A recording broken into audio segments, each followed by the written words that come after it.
Bon matin. Nous sommes dans l'Évangile selon Luc, chapitre 20, le verset 27. Alors s'approchèrent quelques Sadducéens. Les Sadducéens contestent qu'il y ait une résurrection. Ils lui posèrent cette question. « Maître, Moïse a écrit pour nous, si un homme a un frère marié qui meurt sans enfant et qu'il épouse la veuve et donne une descendance à son frère. » C'était une citation dans le Deutéronome, le chapitre 25. Or, il y avait 7 frères. Il lui donne cette situation de cas. Le premier prit femme et mourut sans enfant. Le second, puis le troisième, épousèrent la femme. Ainsi, toutes les 7, ils furent sans laisser d'enfant. Finalement, la femme mourut aussi. Eh bien, cette femme, à la résurrection, duquel d'entre eux sera-t-elle la femme, puisque les 7 l'ont eue pour femme? Jésus leur dit, « Ceux qui appartiennent à ce monde-ci prennent femme et mari, mais ceux qui ont été jugés dignes d'avoir part au monde à venir et à la résurrection des morts ne prennent ni femme ni mari. C'est qu'ils ne peuvent plus mourir, car ils sont pareils aux anges. Ils sont fils de Dieu, puisqu'ils sont fils de la résurrection, et que les morts doivent ressusciter. » Moïse lui-même l'a indiqué dans le récit du buisson ardent, quand il appelle le Seigneur le Dieu d'Abraham, le Dieu d'Isaac et le Dieu de Jacob. Dieu n'est pas le Dieu des morts, mais des vivants, car tous sont vivants pour lui. Quelques scribes, prenant la parole, dirent « Maître, tu as bien parlé. » Ils n'osèrent plus l'interroger sur rien.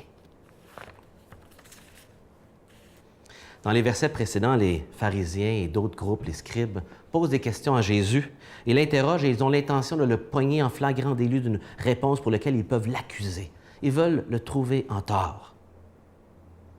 Les réponses de Jésus les avaient réduits au silence face à leur orgueil, mais pas à la foi pour autant.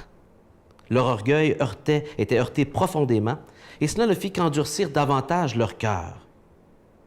Preuve que ce ne sont pas les bonnes réponses qui amènent des changements, ni la foi dans la vie d'un homme. Il faut un cœur humble et sincère. Et ces gens, bien, ils avaient des croyances, les Sadducéens, ils suivaient strictement les Saintes Écritures dans l'Ancien Testament, et pourtant, ils avaient des incompréhensions et des conflits avec les pharisiens. Eux suivaient que les Saintes Écritures, les pharisiens avaient beaucoup de lois, beaucoup de règles ajoutées. Ça donnait beaucoup de flexibilité et de liberté aux Sadducéens, et ça amenait des conflits entre eux. Ils avaient des différends de doctrine, dont celui-ci. Et ils espéraient que, Jésus avait mis au silence les pharisiens, qu'ils allaient trouver en Jésus un appui face au fait qu'ils ne croient pas à la résurrection.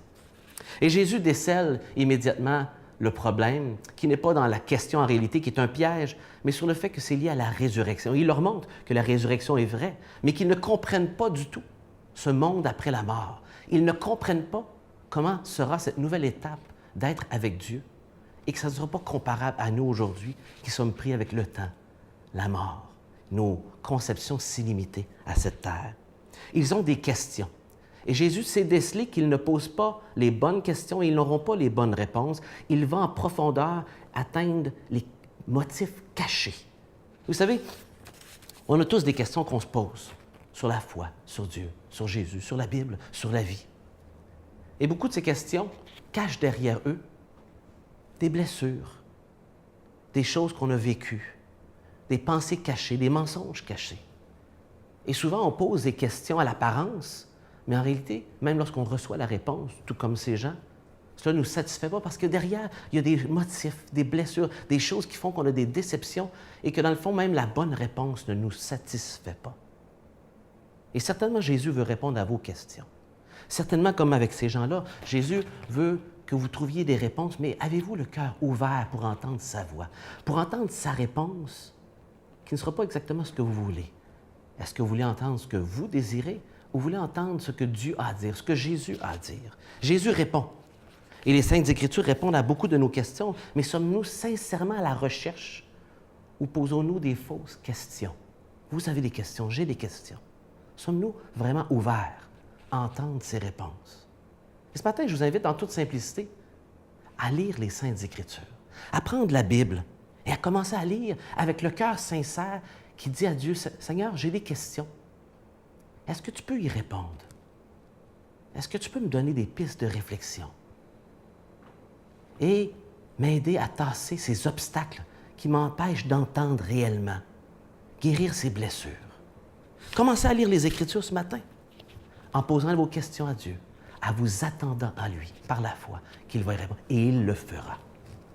Que le Seigneur vous bénisse en cette belle journée et qu'il vous accompagne dans la lecture des Écritures.